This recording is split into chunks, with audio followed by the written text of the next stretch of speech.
Puwede po ba tayo yumuko at manalangin? Panginoon, maraming salamat po sa umaga na ito. Hayaan mo, Holy Spirit, na i-touch mo ang puso ng bawat isa. Lord, yung word na maririnig po namin, hindi masasayang, hindi papasok sa isang tenga, lalabas sa kabilang tenga, kundi Lord, matanim ito sa aming mga puso at ma-apply po namin sa aming mga buhay. Salamat po sa salita mo na itong word mo ang tunay na magbabago po sa bawat isa. Salamat po sa victory. Ngayon pa lamang, Lord, nagdi-declare na po kami ng tagumpay dahil lahat po kami, Lord, ay mababago ang buhay. Salamat po ng marami in Jesus' name. Amen. Sige po, palakpakan po natin ang Lord.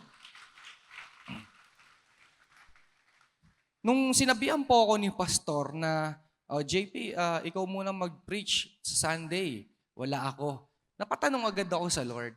Sabi ko, Lord, ano ba yung pwede kong ituro sa Sunday or ngayon na pwedeng marami kaming matutunan? So, pray po ako ng pray and then hanggang sa nagkaroon ng kasagutan, sabi sa akin ng Lord, yung turo mo, yung mga bagay or yung isa sa mga bagay na pinag-aaralan mo pa rin hanggang ngayon. Sabi ko, parang medyo nakakalito ah. Ano ba yung mga bagay na pinag-aaralan ko pa rin till now? At syempre, yung pinag-aaralan pa rin ng bawat isa. Kaya pray pa rin po ako ng pray hanggang sa nagkaroon po ng clarity or ng sagot ang Diyos sa akin na kaya ang pag-uusapan po natin ay about obedience. Obedience. Actually, kung mapapansin nyo, lagi pong tinuturo sa simbahan natin yan. Tama po ba? Lagi pong tinuturo sa atin ng pastor natin. Pero kung aamin tayo, marami sa atin hirap pa rin po sa word na obedience. Minsan ganito, sumusunod po tayo, ngayon susunod ka, bukas hindi na. Ilang buwan susunod ka, pero marami kang makikitang Christian, mga ilang buwan lang din, wala na rin sila. Tama po ba? Kasi alam niyo po ba yung word na obedience ay isang malalim na salita. At marami po hindi nakakaintindi po niyan. Kaya sabi ko, Lord, eto ba? Eto ba yung gusto mong ituro ko na inaaral pa rin namin? Kasi sigurado, tatamaan ako rito. Kayo ba, aamin kayo, tatamaan ba kayo dyan? Parang plastic yung katabi mo ah. Kasi tatamaan po talaga sigurado tayo. Kaya tulad po ng sabi ko, mabigat po no, yung word na obedience, maraming factor po to. At madaming area po yan. At maraming kayo sa mga Christian, hirap na hirap po talaga. Kaya kung mapapansin nyo, hindi blessed. Marami sa atin hirap ang buhay. Walang direction. Walang plano sa buhay. Walang blessing. Bakit? Kasi malinaw po sa Bible, sabi po ng Bible sa Deuteronomy chapter 28, sabi po rito, no, if you fully obey the Lord, your God, and carefully follow all His commands I give you today, the Lord your God will set you high above all the nation on earth. Sabi, pakinggan niyo po itong verse 2, no? All this blessing will come on you and accompany you if, malinaw dito sabi dito, lahat ng blessing, okay, mapupunta sa'yo. Pwede mo ma-experience, pero may if. Sabi niyan, if you obey the Lord your God.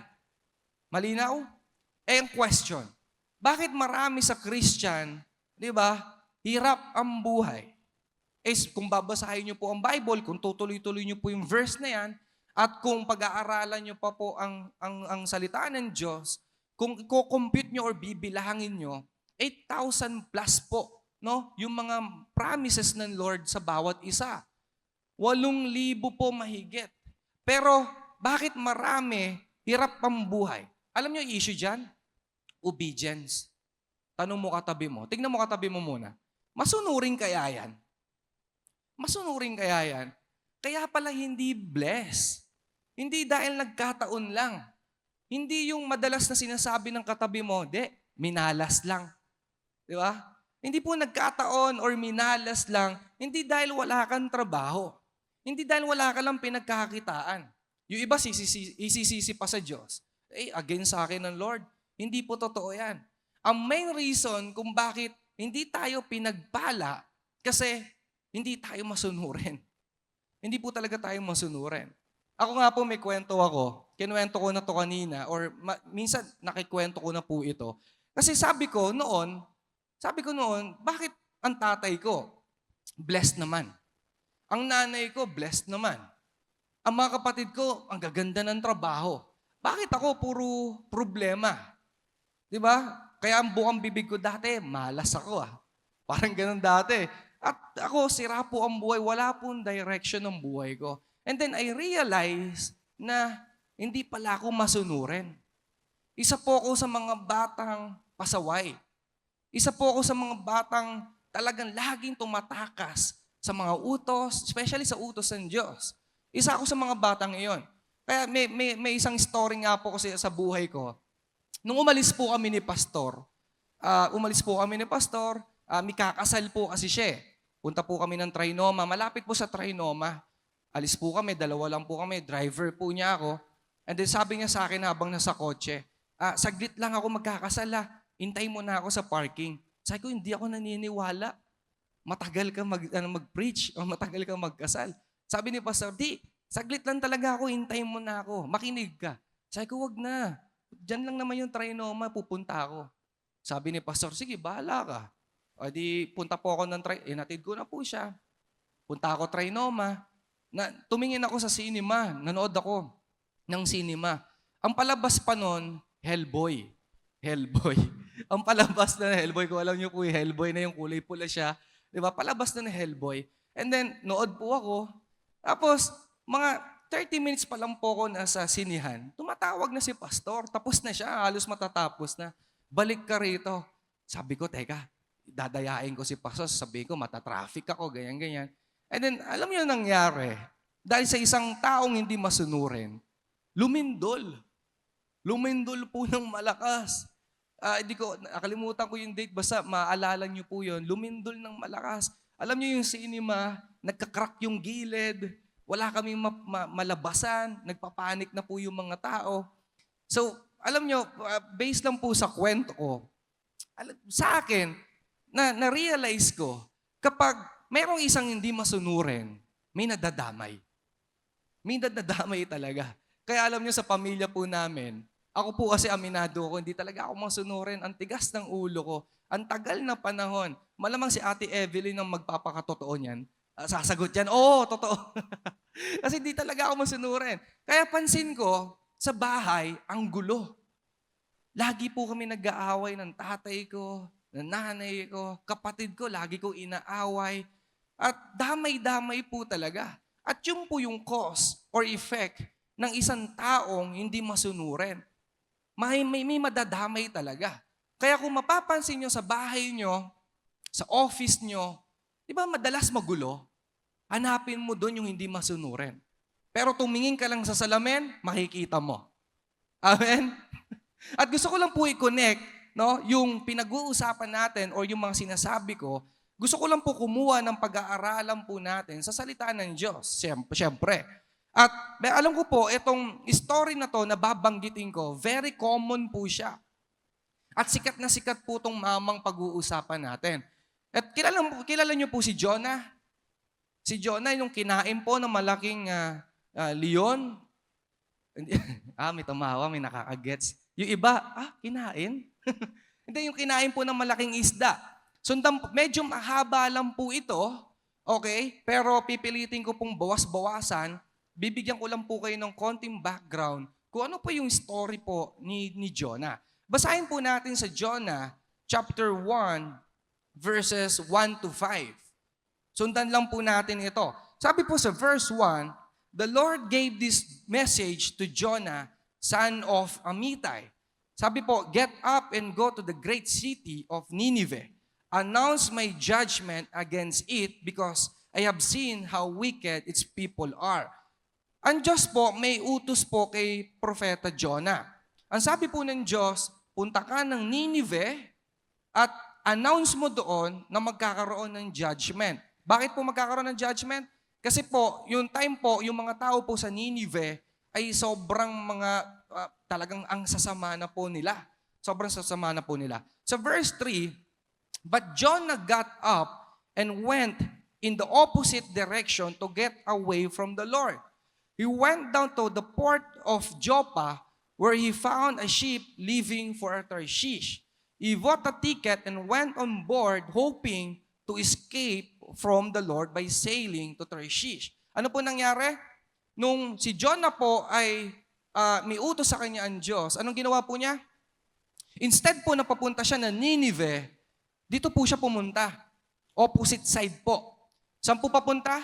Pumunta po siya ng port of Joppa. Saan po papunta yon? Yung ship sa Tarshish. Bakit po niya gagawin yon? Para tumakas. Malinaw? Malinaw po, para po tumakas. So verse 4, but the Lord hurled a powerful wind over the sea, causing a violent storm that threatened to break the ship apart. Fearing for their lives, and the desperate sailors shouted to their gods for help and threw the cargo overboard to lighten the ship. Ano po nangyari? Nung si Jonah po ay nakasakay na po sa ship, hindi pa po nakakalayo, nasa kalagitnaan pa lang po sila, nagpadala daw po ang Diyos ng malakas na hangin na halos masira daw po yung sinasakyan nila. Ano nangyari? May nadamay po. Tama? May nadamay. At yung mga sakay daw po doon, takot na takot sa kanilang buhay. Kasi mamamatay sila, nasisira unti-unti yung sinasakyan po nila eh. At gumawa po sila ng kung ano-anong paraan. Tumawag sa mga Diyos-Diyosa nila, pero wala po nangyari. At ang ganun pa, nagtapon sila ng mga bagay sa bangka nila, sa barko nila, para medyo gumaang lang. Now, pag-aralan po natin yung danger of disobedience. Danger of disobedience. Kung pag-aaralan po natin tong buhay po ni Jonah, dalawang klase po, no, yung ginawa po niya dito, which is yung disobedience and obedience. Pag-aralan po natin ngayon yung disobedience. Kaya ang title po natin ngayon, Disobedience to Obedience. Mag-start po tayo sa disobedience. Ano ba yung nangyari sa kanya? Ano po ba yung nangyari kay Jonah na pwede rin pong mangyari sa atin pag sumuway tayo sa Diyos? Number 1, disobedience brings trouble not just for you, but to others. Sabi mo sa katabi mo, ang pagsuway, hindi lang ikaw makaka-experience sa masasamang bagay, kundi pati ako. Madadamay kayo.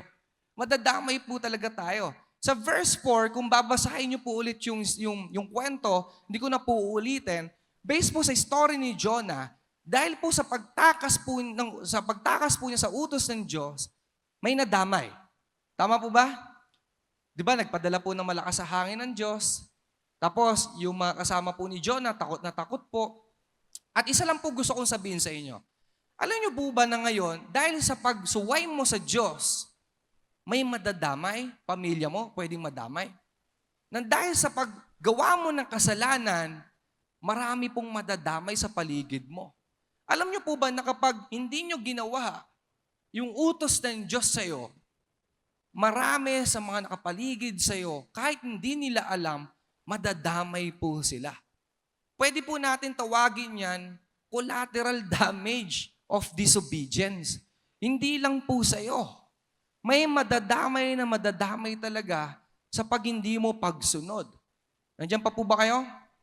Kaya kung mapapansin nyo, ikaw, hirap tayo sa buhay. Nanay mo, hirap sa buhay. Tatay mo, hirap sa buhay. Lolo't lolo mo, hirap sa buhay. Ikaw mismo, hirap na hirap sa buhay.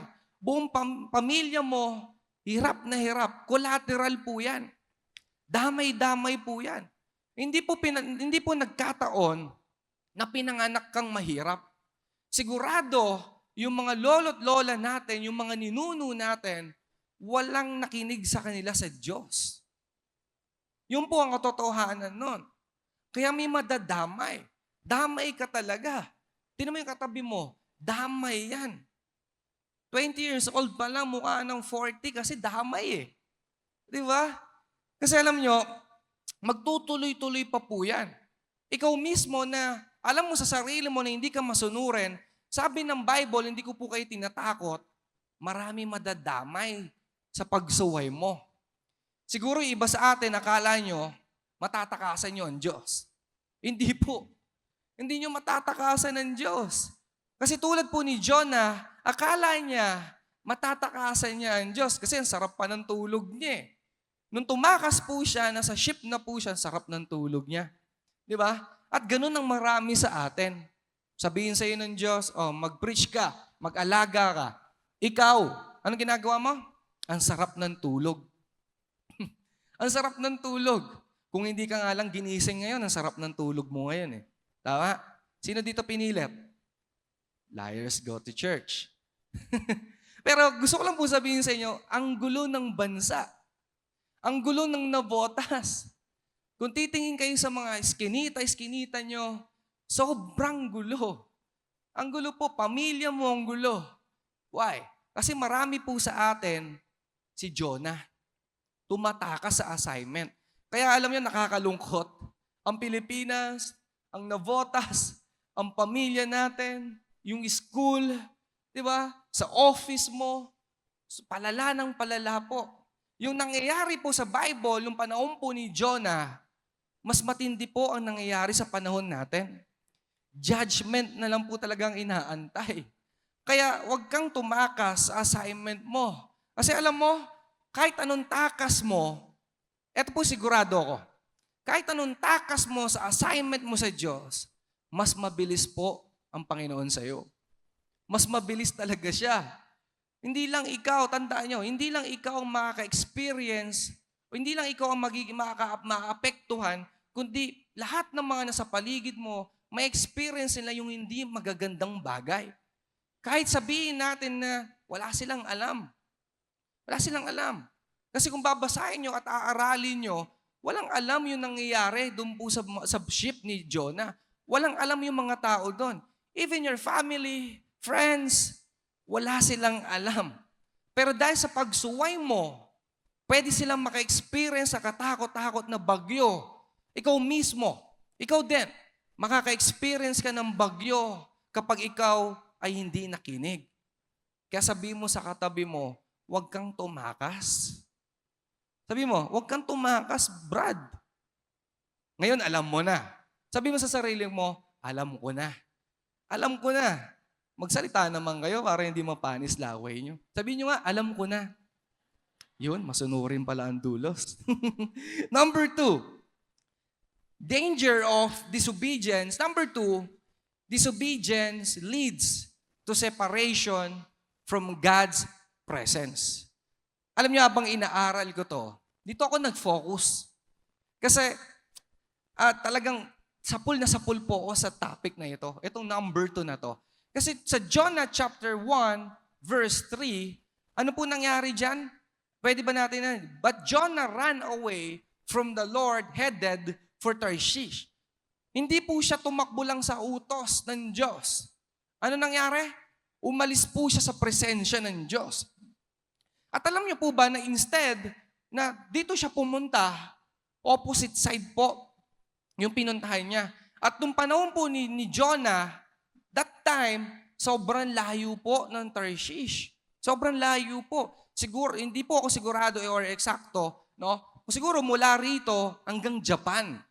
Ganun po siguro ang kalayo. Sobrang layo po. Nung binigyan po siya ng assignment ng Diyos, instead na lumapit po siya sa Diyos, instead na humingi po siya ng tulong sa Lord, instead na, di ba, magpakumbaba siya, anong ginawa niya?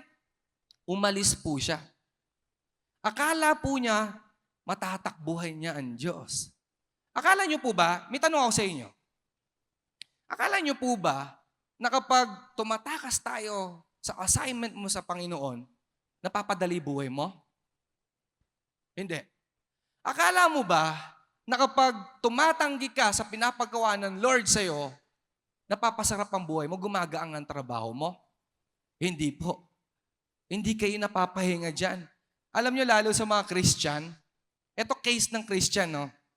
Ang isa sa mga susi ng Christian or akala nila tama, kapag may pinagawa sa kanila ang Diyos, ang leader nila sa kanila, alam mo ano nangyayari? Instead na magbawas po ng trabaho or mag-manage ng time nila, anong ginagawa? Magbabawas ang gawain para sa Lord. Naku, may tatamaan talaga rito. Halimbawa, nasa opisina ka, may trabaho ka, dumami ngayon yung pinapagawa sa'yo.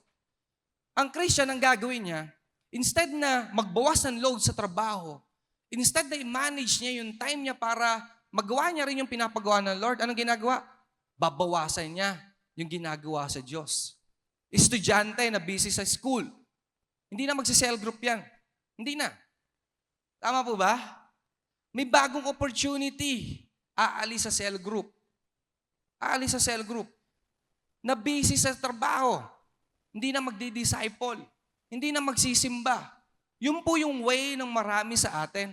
At gusto ko pong sabihin sa inyo, ang isa sa sabi mo, ang isa sa wag mong hahayaan na mangyari sa buhay mo ay yung mawala ka sa presensya ng Diyos. Yun ang wag na wag nyo pong gagawin. Why? Kasi alam nyo, nung nag-search po ako, yung panahon po natin ngayon, based po sa study, marami pong mga estudyante, mga dumadaan po sa depression. Sobrang dami. Actually, hindi lang po mga estudyante. Halos ang mamamayan natin, dumadaan po sa depression, mga depressed, mga inaatake na anxiety. Sobrang lala po. May mga nagpapakamatay. Pamilya, broken family. Walang peace of mind. Maraming tao may addiction. Addict sa droga, addict sa pornography, addict kung saan-saan. Wala na pong direction ng buhay. Walang mga tamang desisyon sa buhay. Ano po reason nun? Anong reason? Pagka wala sa presence ng Lord. Kasi alam nyo, mawawala po ang kapayapaan. Walang tunay na kapahingahan at kapayapaan sa buhay na wala ang Diyos. Maniwala po kayo sa akin. Pero ang question, pero bakit mas pinipili natin hindi sumunod sa Diyos? Tapikin mo yung katabi mo, ikaw na naman. Ikaw na naman. Bakit mas pinipili pa din natin hindi sumunod sa Diyos? Bakit mas pinipili pa din natin hindi gawin yung pinapagawa ng Lord? Bakit mas pinipili pa rin natin tumakbo, umalis sa presensya ng Diyos? Kasi gusto ko lang po linawin ngayong umaga, hindi lang po kay pastor utos, no? Hindi lang po kay pastor inuutos na mag-preach ka ng gospel, Pastor Rudy. Hindi lang po sa primary 12. Hindi lang po sa amin sinasabi ni Matthew, di ba? Sabi diyan, go and make disciples of all nations. Hindi lang po sa amin yan. Para sa atin po yan. Inuutos po talaga sa atin yan. Pero ano pinipili ng marami sa atin? Bakit marami sa atin tumatakbo pa din sa presensya ng Diyos? Bakit tumatakas pa rin sa assignment? Hindi niyo po ba napapansin? Hindi niyo po ba napapansin na every time na may ipapagawa ang Lord sa atin, parang laging may opportunity. Kumbaga si Jonah, nung inutusan siya ng Diyos, may available na bangka. May available na ship. Sasakyan na lang niya. Kasi gusto ko lang po sabihin sa inyo, si Satan, gagawa siya ng paraan para maalis ka sa will ng Lord. Gagawa talaga siya ng paraan para maka-escape ka sa pinapagawa ng Diyos. At isa sa mga paraan niya, magbibigay siya ng mga bagong opportunity. Kay Jonah, nagbigay siya ng available seat. Para sa iyo talaga yan. Para saan yun? Para makaiwas ka sa assignment. Kasi ang kaaway po, ganito, makinig po kayo mabuti ha. Si Satan po, hindi niya kayo papagawain ng sobrang matitinding bagay. Papatay kayo. Hindi muna siya ganun. Ang gusto lang niyang gawin, alisin ka niya sa presence ng Lord. Once na umalis ka na doon, sigurado, collateral na po yan. Collateral na po yan. Damay-damay na po yan. At mismong ikaw, hindi mo na magagawa yung purpose ng Lord sa buhay mo. Andiyan pa po ba kayo? Kaya pansinin niyo, no? Kapag gusto mong sumuway sa Diyos, ang daming available na bangka. Napakadami. Instead na makinig ka sa Diyos, dito ka papunta, ang daming available dito. Di ba? Parang ikaw. Parang laging, di ba? Parang gusto mo laging tumakas. Hindi nyo ba napapansin na kapag may gustong ipagawa sa iyo ang Lord, may promotion? May promotion. Oh, may papagawa ko sa iyo, brad ah. paglingon mo rito, may bagong trabaho. Tama? Oh, dito ka papunta, mag-preach ka sa family mo. Paglingon mo rito, ay, may bagong pagkakakitaan. Kaya anong gagawin mo? Tatakas ka talaga. Marami tumatakas talaga. At sabi ko sa inyo, hindi po kayo magtatagumpay. Hindi po kayo magtatagumpay. At maging maingat po tayo. Kasi ang Diyos, kaya niya mag-provide ng transportation para makarating ka sa buhay na masagana. Pero gusto ko lang po sabihin sa inyo, si Satan, kaya rin po niya mag-provide ng transportation para makaalis ka sa will ng Lord. Kaya po niya mag-provide ng ganon. Even si Satan, laging may available para sa'yo. Alam niyo, nakakalungkot, yun po ang ginagrab ng marami sa atin. Yun po yung talagang kinukuha nila. Kasi, alam niyo, akala niyo galing sa Lord, minsan ganito, no? Akala niyo yung opportunity galing sa Lord. Uy, bagong trabaho. Paano niyo malalaman kapag hindi galing sa Lord? Uy, bagong trabaho. Hindi muna ako magsisimba. Di ba? Uy, bagong pagkakakitaan. Hindi muna ako magsi-cell group. Uy, bagong business. Hindi muna ako magdi-disciple. Uy, masaya dito. Magpapahinga muna ako sa ministry. Ang pinakamadali pa ngayon, uy, may bagong season sa Netflix. Di muna ako magbabasa ng Bible. Pero alam nyo, yung mga bagay na po na yan, papunta po yan sa another side. Opposite side po yan. At uulit-ulitin ko sa inyo, hindi po kayo magtatagumpay. Wala po talagang magandang magagawa yan. Maganda po yan, may bago kang trabaho. Pero kung yan po ay pampalayo sa Diyos, naku, sigurado, hindi kayo magtatagumpay. Siguro may kukontra. JP, yung mga kontraktor nga, di ba? Opposite side yan, pero may 40 kotse. Pero alam nyo, ano nangyayari sa kanila ngayon? Pinipigilan na sila. Wala nang magandang nangyayari po sa kanila. Balikan natin yung story po ni Jonah. Saan po papunta si Jonah? Kung nakikinig po kayo? Tarshish. Tama? Tama ba yung pronunciation? Tarshish. Nakakabulol eh. Tarshish. Alam niya, may bangkang available. Tama po ba? Nakasakay po ba siya? Nakatakas po ba siya? Yes, nakatakas po siya. At kasi alam nyo, bakit siya tumakas? Bigyan ko lang po kayo ng konting background. Kaya po siya tumakas doon sa utos ng Diyos. Ayaw niya kasing masave yung Nineveh. Why? Kasi alam niya na kapag nag-preach po siya doon sa lungsod ng Nineveh, hihingi ng kapatawaran yung mga tao doon.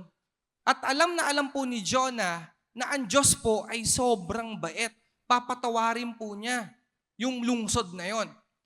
At isa pa sa alam ni Jonah, na kapag nagtagumpay po na pagbagsakin ang lungsod ng Nineveh, tagumpay po ng Israel po yan. Kasi kalaban po ng kung ano-anong lungsod po ang Nineveh. Kasi ang ginagawa lang po ng mga tao sa Nineveh, umatay, manggahasa, at talagang manira ng mga lungsod, ng mga bayan. Kaya ayaw po ni Jonah na pumunta po doon. Kasi gusto po niya parusahan. Gusto niya parusahan yung mga tao doon. At isa sa akala niya, nung nasa barko siya, mapapahinga siya. Hindi po. Ano nangyari? Nakarating po ba siya sa Tarshish? No, hindi po. Kasi sa gitna pa lang po, pinigilan na siya ng Panginoong Jesus. Pinigilan na po siya ng Diyos. At gusto ko lang po sabihin sa inyo, minsan may promotion kayo sa work, sa trabaho, pero hindi ka magtatagumpay dyan. Hindi ka magtatagumpay dyan. Don't get me wrong. Hindi po masama na magkaroon ka ng ma-promote ka. Hindi po masama. Pero gusto ko lang po sabihin sa inyo, kapag yung promotion na yan, nagpalayo sa iyo sa Diyos, hindi ka magtatagumpay. Hindi po talaga tayo magtatagumpay. Kahit anong ganda ng offer sa inyo na opisina nyo, pero hindi yan ang magtatawid sa inyo sa magandang buhay. Kapag ang assignment ng Lord sa iyo, okay? Kapag may assignment po lagi ang Lord sa iyo, mapapansin nyo lagi, merong available na bangka. Pero gusto ko lang po ilinawin dito, isa lang po ang option or daan para sa matagumpay na buhay. Sumunod ka po sa Diyos. Amen? Maraming option. Tama po yan, maraming option. Pero hindi po lahat ng opportunities ay galing po sa Lord. Yung iba po, pampalayo yan. Kaya ingat po tayo. Baka akala mo, yung blessing na natatanggap mo, baka akala mo yung opportunity na natatanggap mo ay galing sa Lord. Baka pampalayo po sa Diyos yan. Sa mga kabataan, hindi lahat ng babae at lalaki, God's best yan. Tingnan mo yung kabataan na katabi mo. Hindi lahat ng babae, padala ng Lord Minsan may sungay yan. Hindi lahat ng lalaki. Sabi sa akin ni Pastor Rudy, naalala ko.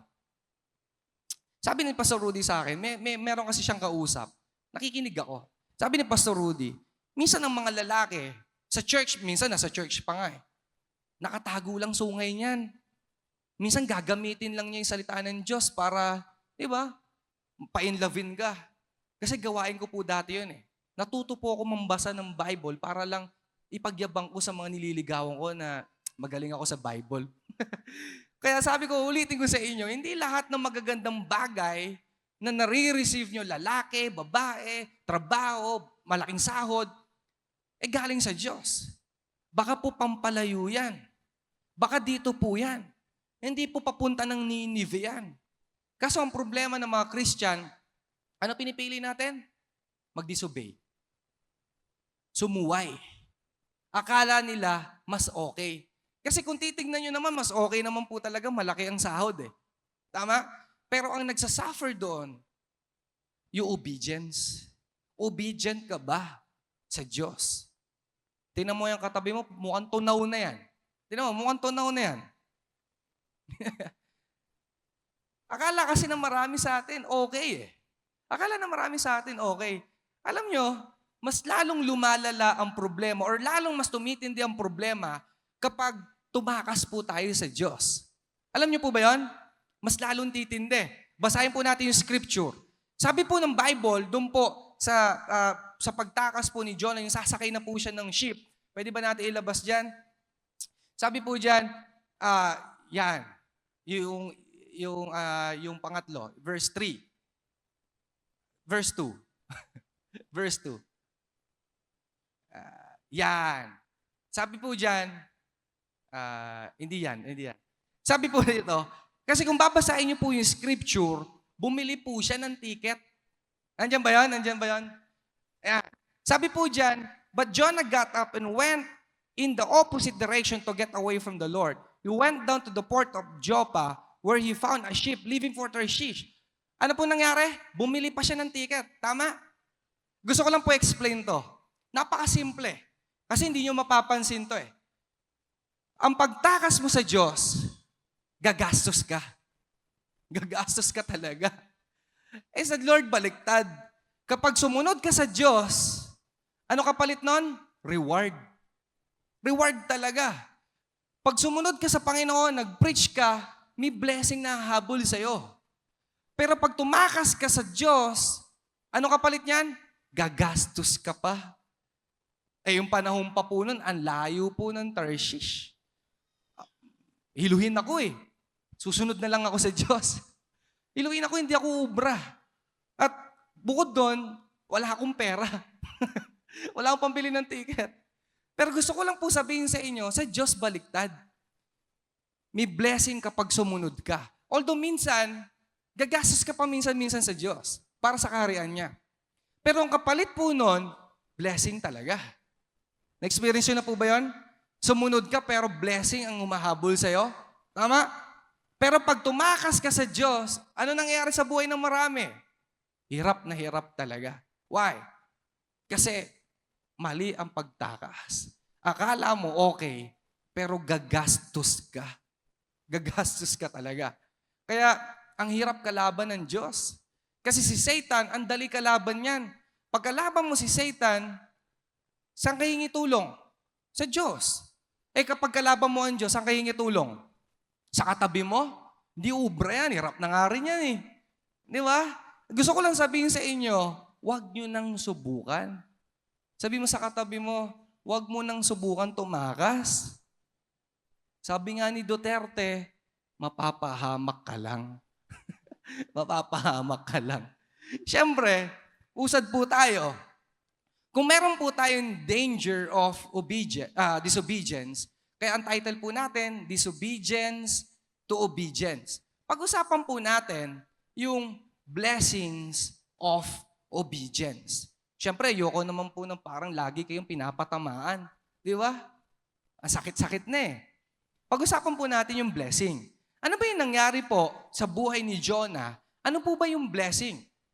Alam po natin na si Jonah po ay tumakas sa utos ng Diyos. Right? Pero, tignan po natin yung kabutihan ng Lord sa buhay po ni Jonah at sa buhay po natin. Andiyan pa po ba kayo? Number 1, obedience restores your relationship with God. Nabasa niyo po ba? Obedience, ang pagsunod daw po sa Diyos ay talagang re-restore niya yung relationship natin sa Lord. Question. JP, paano tayo makakabalik sa Lord? Katakot-takot na kasalanan. Katakot-takot na napagsuway ang ginawa natin. Simple lang po. Sundin natin ulit ang Diyos. Obey God again. Napakasimple. At once na sumunod ka po sa Diyos ulit, doon nyo po marirealize, okay, na yung lahat pala ng suffering mo, lahat pala ng hindi magagandang nangyayari sa buhay mo, may dahilan pala. Kaya pala yung katabi mo, ganyan na itsura, may dahilan pala. Tingnan mo yung katabi mo, Brad, may dahilan pala bakit ganyan ang itsura mo. Akala natin dati, against sa atin ng Lord, no, hindi po. Hindi po talaga against sa atin ng Lord. May isip mo ngayon, kaya pala parang hindi ko nararamdaman ng Diyos. Why? Kasi may dahilan pala ang lahat. At isa po sa mga reason ng suffering mo, ito lang po yung sigurado. Kung ikaw po ay nakakaranas, nakaka-experience ng hindi magagandang bagay, isa lang po reason yan. Hindi negative, kundi mas mapalapit ka sa Diyos. Amen? Katulad po ni Jonah, nag-suffer po ba siya? Nag-suffer po ba siya? Yes. Kasi kinain po siya, no? Noong time po na nagkaroon na po ng malakas na hangin, nagtawag na po sila ng mga Diyos-Diyosa nila. To cut the long story short po, si Jonah po ay tinapon. Tama? Tinapon po siya. At ano nangyari? Nagpadala po ang Diyos ng malaking isda para po lunukin siya. At based po sa study, imposible po na may mabuhay sa malaking isda, sa loob ng tiyan ng malaking isda, ang isang tao. Why? Kasi wala pong oxygen doon.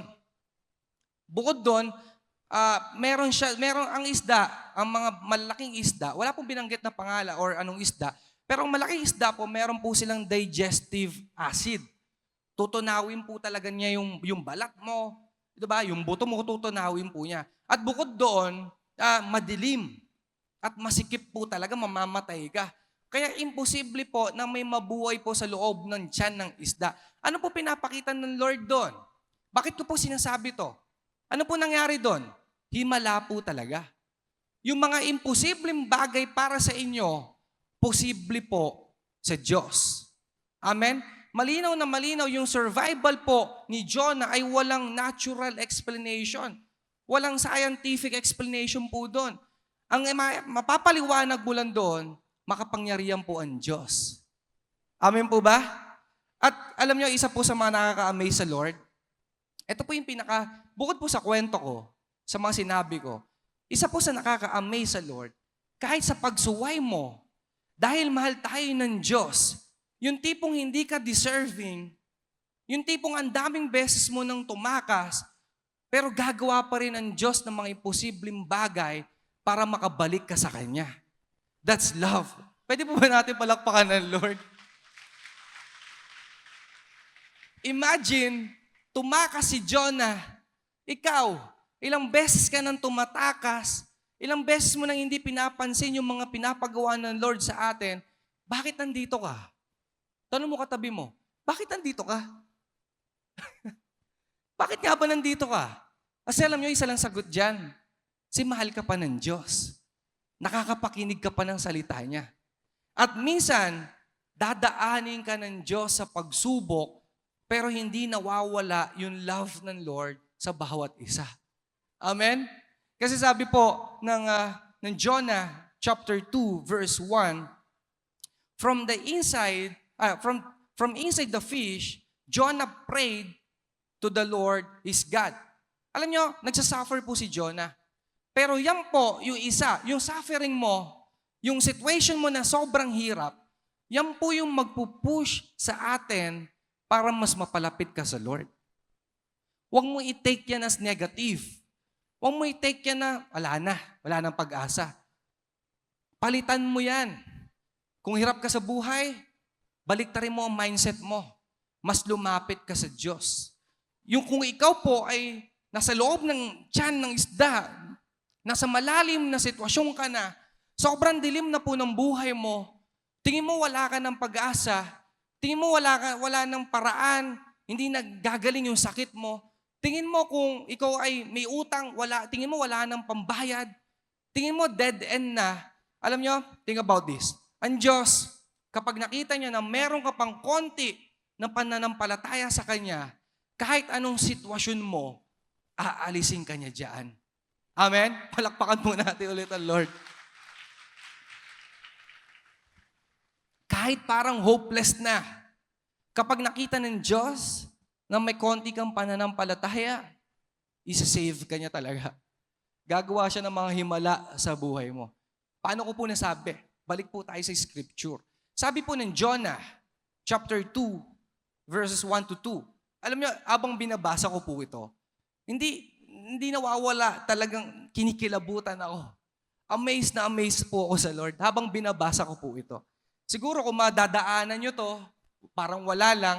Pero ngayon, papafeel ko po sa inyo kung gaano po kabuti ang Diyos sa buhay natin. Sabi po, nung time po na si Jonah ay nasa loob po ng tiyan ng malaking isda, ito po yung prayer niya.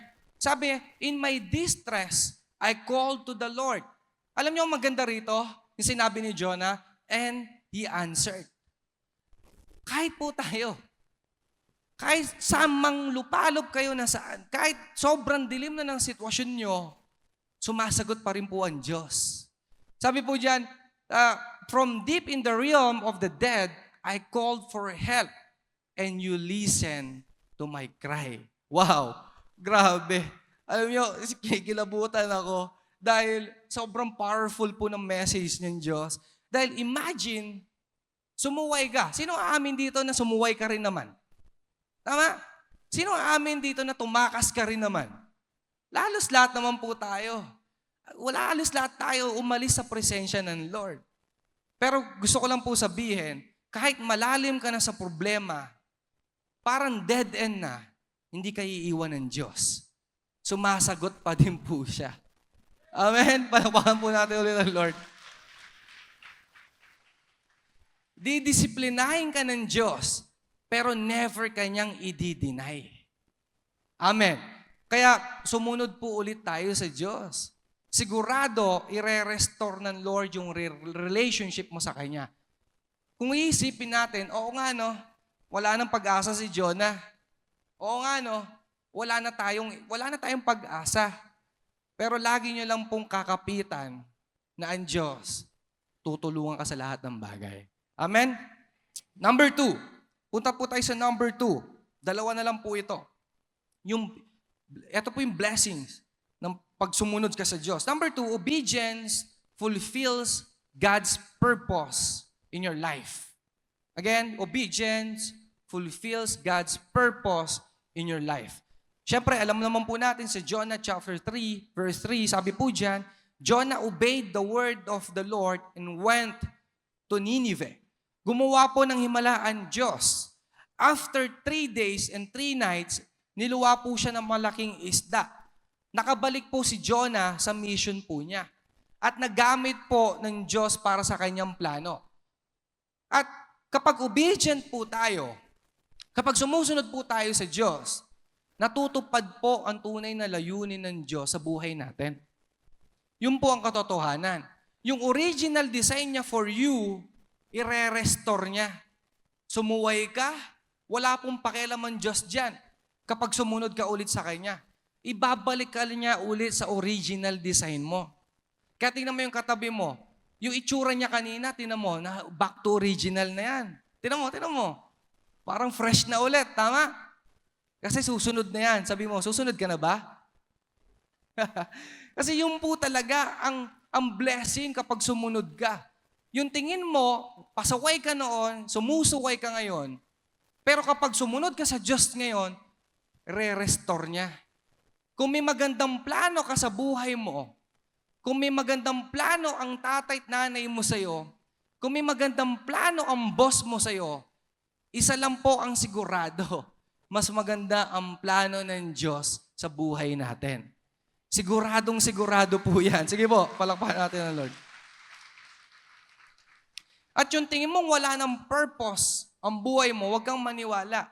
Kapag sumunod tayo, ibabalik ng Diyos yung purpose mo. Sabi nga po ng Jeremiah 29, verse 11, "For I know the plans I have for you, declares the Lord, plans to prosper you and not to harm you, plans to give you hope and a future." Kapag ang Diyos po ang nagsabi na bibigyan kita ng pag-asa, bibigyan kita ng magandang future, bibigyan kita ng magandang purpose, magandang plano. Kapag ang Diyos po ang nagsabi niyan, kahit nadapa ka na, kahit sumuway ka ng ilang beses, kahit katakot-takot ang kasalanan na nagawa mo, sigurado po ako kapag sinabi ng Diyos yan, pangako niya yan, magtiwala kayo dyan, gagawin po ng Diyos yan. Amen? Magtiwala po tayo yan. Kaya alam nyo, sobrang amazing po no, ng pagmamahal ng Lord para sa atin. Ano lang gagawin nyo? Makinig at sumunod. Ako po, nung bata ako, elementary pa lang po kasi, laking tondo po kasi talaga ako. Laking tondo, parang 12 years po ako sa tondo. Doon na po ako nagkaisip. At na-adapt ko po yung kultura ng tondo, yung environment, na-adapt ko. Suntukan dito, nakawan dito. Sobrang ganun po yung kalakaran po doon. And then, nung nag-aaral po ako, wala akong ginagawa. Imagine, grade 3, grade 4, nagkakating na po ako noon. Nagkakating na. Ang tingin sa akin ng mga teacher ko, wala nang pag-asa to. Wala nang pag-asa. Nung lumaki-laki po ako, high school, ganun pa rin tingin sa akin ng mga teacher ko. Walang future tong taong to. Kahit mga kaibigan ko, nagsiselebrate po kami mga walang future. Nagsiselebrate kami, wala tayong pangarap. Nagsasaya po kami kasi wala na eh. Yun na lang po yung kailangan namin eh. Sa pamilya ko, wala po akong ambag. Pabigat po talaga ako. Pero alam niyo, isa lang po yung ginawa ko. Sumunod lang ulit sa Diyos. At lahat po ng nawala sa akin, at lahat po ng inalis ng kaaway sa akin, binalik po ng Diyos. Binalik. Kaya kayo, yung akala nyo, sabi ng nanay mo, wala kang mararating. Ang sabi ng teacher mo, wala kang pag-asa. Yung tingin mo sa sarili mo, walang kwenta. Alam nyo, yung inalis sa atin ng kaaway, kapag sumunod po tayo, lahat ng inalis ng kaaway, ibabalik ng Diyos. Yung hope, yung love, yung peace, yung dreams, yung blessing. Habang sumusunod ka sa Diyos, palapit po ng palapit siyang mga nawala sa atin. At ibabalik po ng Diyos sa atin yan. Amen? Amen po ba? Baka may magtanong, gusto ko naman sumunod talaga eh. Pero nasa sitwasyon akong pangit. Ang hirap ng buhay. Walang-wala talaga kami. Sira buhay ko. Nasa sitwasyon po ako. Pwede naman kayo mag-reason ng ganun eh. Siguro may nag-iisip sa inyo, JP, wala. Nandito ako sa sitwasyon na hirap ako. Nasa sitwasyon ako na wala ng takas. Gusto ko lang pong sabihin, yung isda, hindi nagkataon. Yung isda, baka mawala po tayo sa story. Yung isda, hindi po tsambahan na nandyan. Alam niyo po ba, ang problema, hindi nagkataon na sa inyo yan. Hindi nagkataon. Kasi yung situation ni Jonah, hindi po niya pinayagan, hindi rin pinayagan ng Diyos, yung isda ang pipigil sa purpose niya. Hindi po pinayagan ng Diyos yun. At gusto ko lang po sabihin sa inyo, yung sitwasyon yung parang hirap na kayo, hindi po yan ang magpapatigil sa totoong purpose mo sa buhay. Amen? Kaya alam nyo, sumunod lang po tayo sa Lord. Minsan, nagpapadala ang Diyos ng malaking isda. Minsan, nagpapadala ang Diyos ng malaking problema. Why? Hindi para patigilin ka sa purpose mo. Nagpapadala ang Diyos ng malaking isda, nagpapalaki ang Diyos ng malaking problema, doon ka pala niya didisiplinahin. Doon ka pala niya imomold. Alam niyo po ba na hindi nanalangin si Jonah sa loob ng tiyan na, Lord, alisin mo ako rito. Hindi po siya nanalangin ng ganon. Hindi po siya nanalangin na, Lord, isuka sana ako na itong isda na to. Hindi po siya nanalangin ng ganon. Kasi alam niyo po ba, wag na wag kayong mananalangin na alisin ng Diyos ang problema mo. Mali pong prayer yon. Si Jonah, ang panalangin niya, Lord, habang nandito ako sa loob ng tiyan ng isda, samahan mo ko rito. Dapat po ang prayer ng Christian, Lord, habang nandito ako sa mabigat kong problema, samahan mo ko rito. Lord, habang baon ako sa utang, tulungan mo ko rito. Ganun po ang tamang mindset. Mali po kasi ang isip ng Christian, Lord, nasa problema ako, alisin mo yung problema ko. Alam gagawin ng Diyos? Mas lalakihan pa niya yan. Why? Kasi didisiplinahin ka niya. Kasi alam ng Diyos, pwede mong gamitin ang malaking isda, pwede mong gamitin ang malaking problema para mas lumapit ka sa Kanya. Amen? Tingnan mo yung katabi mo, alam mo na. Sabi mo, alam mo na. Kasi, ganun lang po ang paraan. Sigurado, kapag ang prayer mo, Lord, tulungan mo ako rito, doon lang po gagalaw ang Diyos sa buhay mo. Amen? Punta po tayo sa panghuli. Number 3. Ito po yung huli. Kasi maya-maya po, tatayo na si Val. Number 3, obedience brings salvation to others. Sa Jonah chapter 3, verse 5, sabi po rito, the Ninevites believed God. Naniwala po.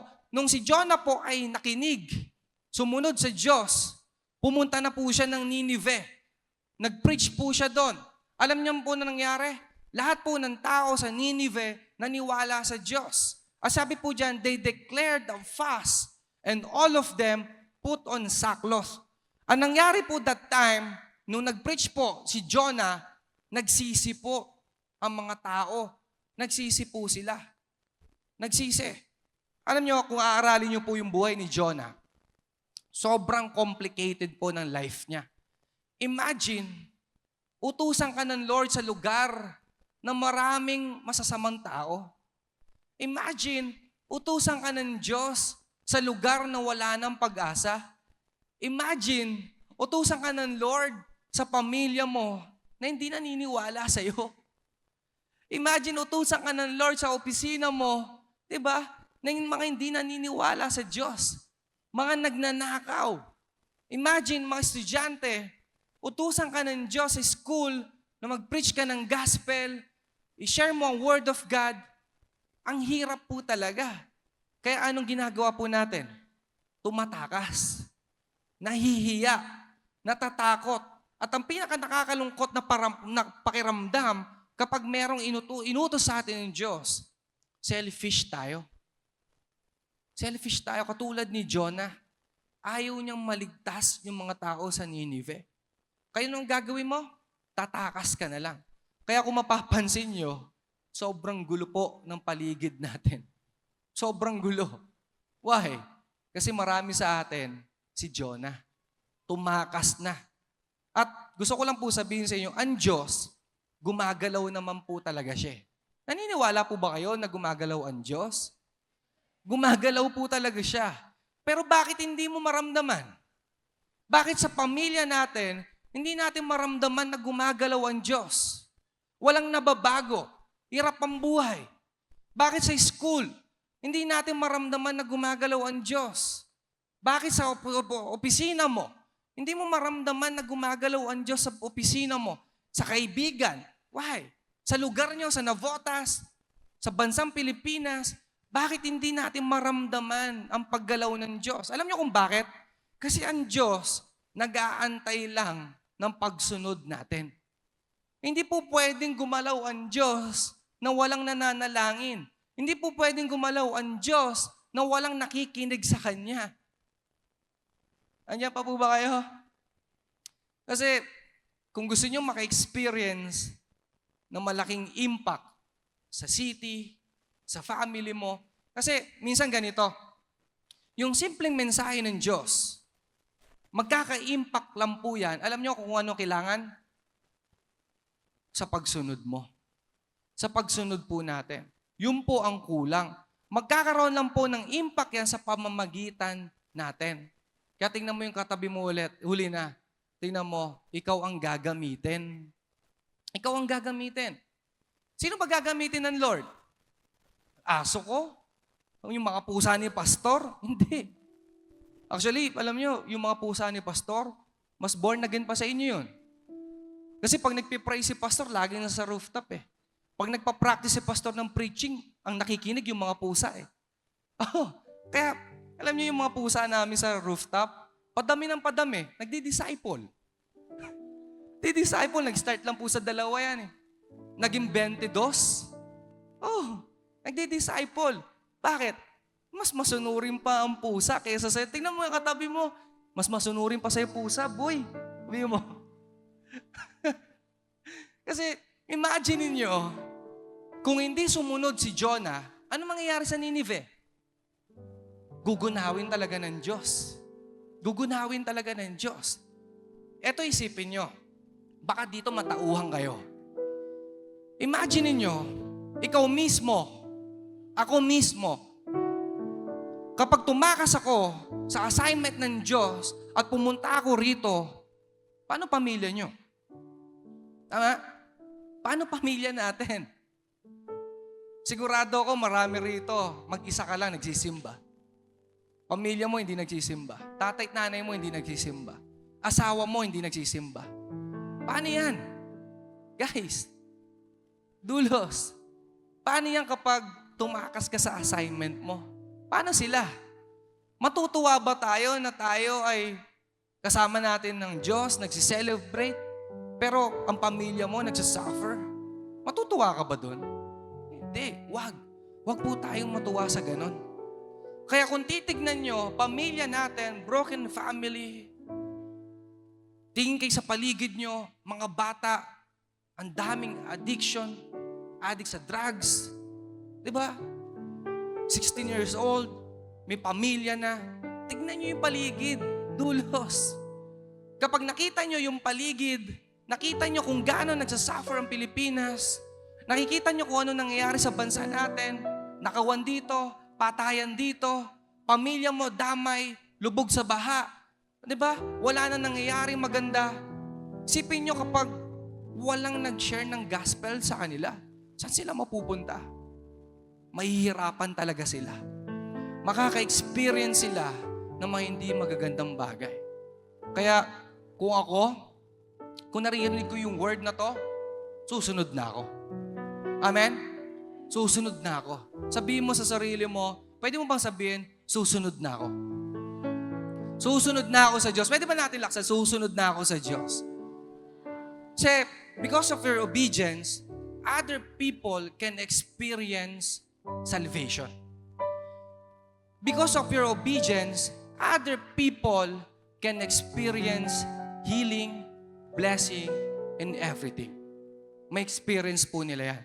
Pamilya mo, classmate mo, schoolmate mo, office mate mo, yung mga nasa paligid sa'yo, kapag sumuway ka, alam nyo mangyayari.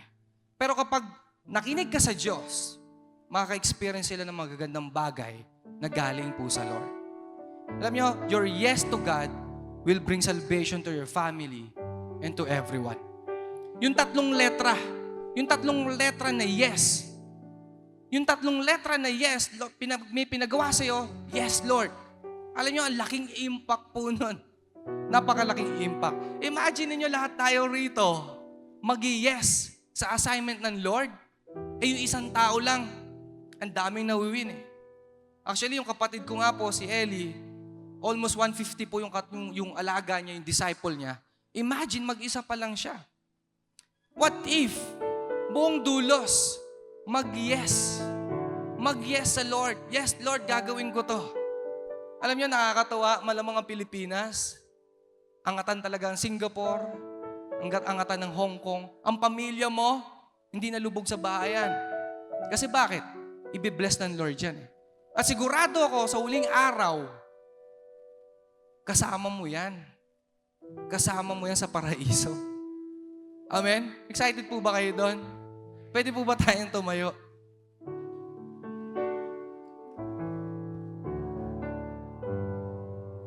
Tulad ng sabi ko, simple. Sumunod tayo sa Diyos.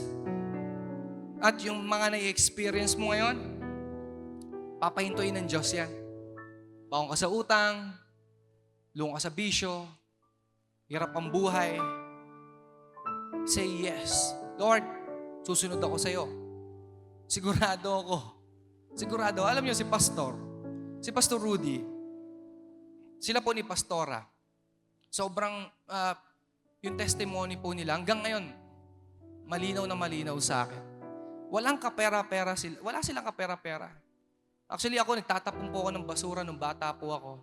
Yung Lucky Me po, dadagdagan namin ng sabaw para yung tatlong magkakapatid, maghahati-hati. Sardinas, piyesta na po sa amin noon pag may sardinas kami. Sobrang hirap po talaga ng buhay.